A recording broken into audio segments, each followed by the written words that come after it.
You guys, I am so excited. So I happened to see this morning that a store in our town that I was just at yesterday is having a sale, and I texted Jackie at work and I was like, we need in on this sale. Can we do it?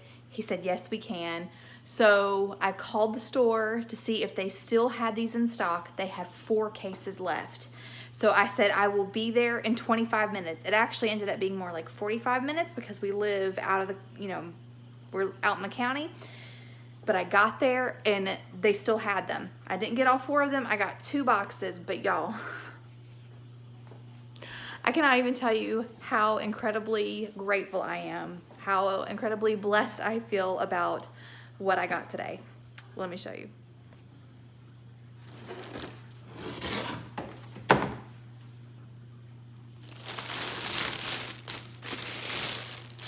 You see this? Each box has 4 10-pound bags of boneless, skinless chicken breasts. So I've just purchased 80 pounds of chicken.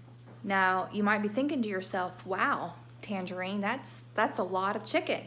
How much did you pay for that chicken? Well, for 80 pounds, I paid $70. And if you do the math, that is about 88 cents a pound for boneless, skinless chicken breast. So here's the plan. I'm gonna vacuum seal some of it, and I'm going to can some of it. So that is what I'm going to be doing for the next little bit. But yeah, so let's get started. Now is I am sealing one end of the bag. You can see I've already got a couple here done. So what I do with my food saver is I hit the seal stop button, and I'm gonna see if I can do this one-handed. I probably won't be able to, but let's see. So see how it turns that red light on? That means that it's just going to seal it. It's not going to vacuum seal. If I can get this in here. Okay, so now that means that it is sealing, and then when it's done, it will release it, and I'll show you what it looks like. Okay, and then as you can see, it is sealed at the bottom. So I am going to do the rest of these.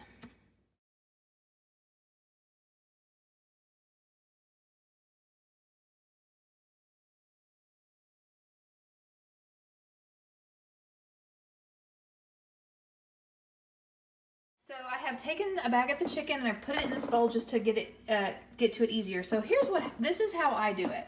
To make this process a little less messier, and to keep a whole bunch of chicken juice from filling up the reservoir in my food saver, is I go ahead, I put the chicken in the bag, and then I go ahead and set it in the freezer long enough for the chicken to firm up. That way when I go to vacuum seal it, not a lot of juice escapes the package. So that just really helps to make the process a little bit cleaner. So what I'm going to do is I'm going to put 1 chicken breast per package. I'm going to lay it as flat as I can in this broil pan, and then I'm going to slide it in the freezer, and then I'm going to vacuum seal it and put it in the deep freeze.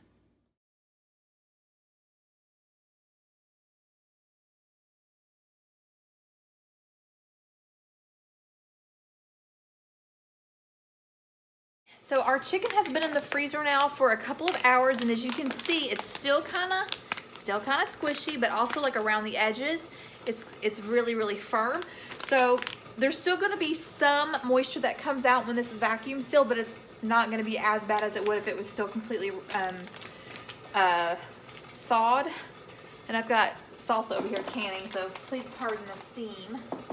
So I just pull this tight and slide it in, and it's got a sensor on it, and it's just going to know when to start vacuum sealing and when to start sealing it. So you can see when I zoom in that there is a lot of liquid still in there, but like I said, not as much. So that's certainly going to help. If there's an excessive amount of liquid, I have found it doesn't completely seal. So if you look closely, you can see that it is sealed all the way across. Okay, friends, so I wanted to give you an update. It's actually a couple of days later, and I got I have a lot of the chicken in the freezer now. They've all been vacuum sealed, and now I have them in the freezer, but I still have some in the refrigerator because I am in the process of canning. So this is my first canning session with the chicken.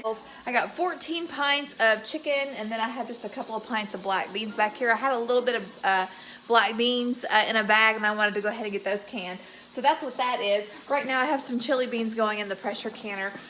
But here, when this is done, my plan is to go ahead and do another canner full of chicken later on. And if I have enough time tonight, because tomorrow is the day before Thanksgiving, and I know that I won't be canning tomorrow.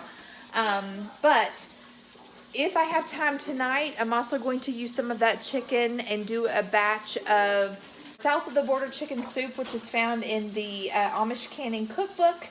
And it's something that I've been wanting to make. And I'll probably just do that in quarts. If I do that, I will do a video, and then I will share that with you guys later on. So anyway, I hope you guys enjoyed this video. I was so excited about that sale and just feeling very blessed. My freezers are packed full. So yeah, so just feeling very blessed.